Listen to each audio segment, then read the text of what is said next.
A great leader's courage to fulfill his vision comes from passion.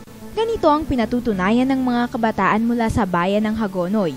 Bagaman may kanya-kanya ng propesyon, minabuti pa rin nilang bumalik sa kanilang bayan at magpasimula ng isang programa para sa kapwa kabataan.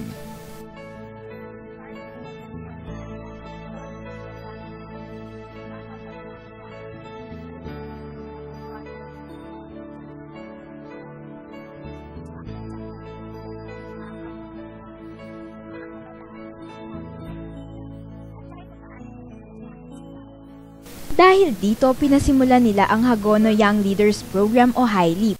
Kalakip nito ang iba't ibang proyekto gaya ng pag-oorganisa ng mga symposiums, forums, school caravan, register to vote campaigns, musika bataan, at ang You're Not Ordinary Seminar, ang Hagonoy Young Leaders Congress.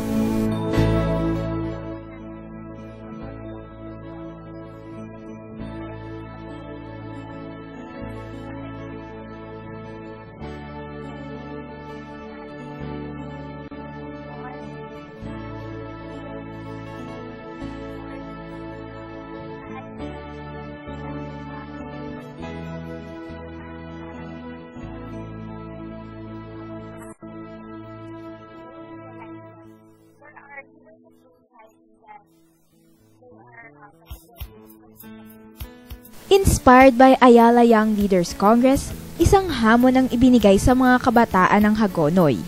Mga kabataan, kayo ay mga pinuno ng tulukuyan, hindi ng kinabukasan. Ang challenge ko sa inyo, hamon ko sa inyo na hawakan nyo itong mga problemang ito at maging kayong importanteng kasama ng mga nakatatanda sa pagharap at paglutas ng mga ito.